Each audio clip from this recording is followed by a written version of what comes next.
కూటమి నాయకులు మాది మంచి ప్రభుత్వాన్ని గొప్పగా ఈరోజు చెప్పుకుంటున్నారు. కానీ ప్రజలను అడిగితే ఇది మంచి ప్రభుత్వం కాదు, ముంచే ప్రభుత్వం అని ఘంటాపథంగా చెప్తున్నారు. ఎందుకంటే చంద్రబాబు నాయుడు గారు, పవన్ కళ్యాణ్ ఎన్నికల ముందు ఏవైతే వాగ్దానాలు చేశారో 143 వాగ్దానాలు చేశారు. అవి కాకుండా సూపర్ 6 చేస్తామని చెప్పారు. కానీ ఈ రోజుటి వరకు అంటే సంవత్సరం అవుతుంటే ఒక్కటంటే ఒక్కటి చేయడానికి వాళ్ళకి మనసు రాలేదు.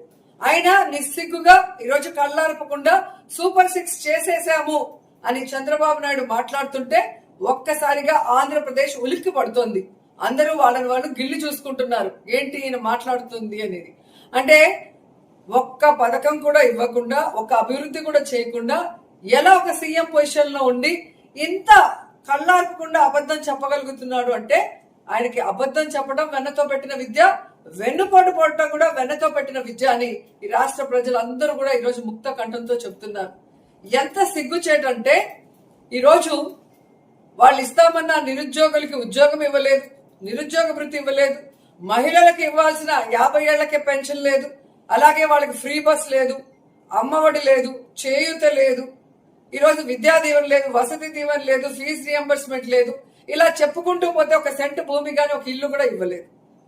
కానీ ఈ రోజు వాళ్ళు చెప్పేది చూస్తే ఆహా మా సుపరిపాలన అంటారు.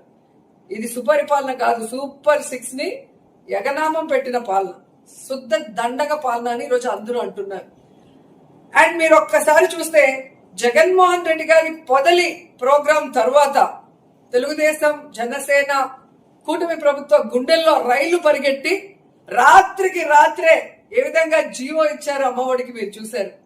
అమ్మఒడి నాన్నకు బుడ్డి అని ఎగతాళి చేసిన లోకేష్ గారు ఈ రోజు ఎందుకు మరి సడన్ గా ఎటువంటి లిస్టు ఏర్పాటు చేయకుండా హడావిడిగా ఎందుకు జియో ఇచ్చారు అంటే మీకు అర్థమైంది. 4వ తేదీ చేసిన వెన్నుపోటు దినం, ఆ తర్వాత పొదిలిలో జగన్మోహన్ రెడ్డి గారి ప్రోగ్రాం తర్వాత మీకు బ్యాడ్ టైం స్టార్ట్ అయ్యిందన్న విషయం మీకు అర్థమైంది. కాబట్టి ఒక్కటైనా ఒకటి ఇవ్వాలన్న ఆలోచనతో హడావిడిగా అర్ధరాత్రి జీవోలు రిలీజ్ చేశారు. దాంట్లో ఏమైందయ్యా, 87 లక్షల మంది తల్లులకి అమ్మఒడి పడాలనుంటే ఈరోజు దాదాపుగా 30 లక్షల మందికి పైగా కోత పెట్టి 54 లక్షల మందికి ఇస్తున్నామని చెప్పారు.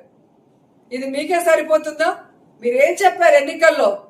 చంద్రబాబు నాయుడు గారు అయితే పెద్ద మైక్ పెట్టుకుని యాంకర్ లాగా అక్కలు చెల్లమ్మలు ఒక్కరుంటే 15,000, ఇద్దరుంటే 30,000, ముగ్గురుంటే 45,000 ఇస్తానన్న పెద్ద మనిషి ఈ రోజు ఒక్కొక్కరికి ఇచ్చినా 87 లక్షల మంది తల్లులకు ఇవ్వాల్సి ఉంటే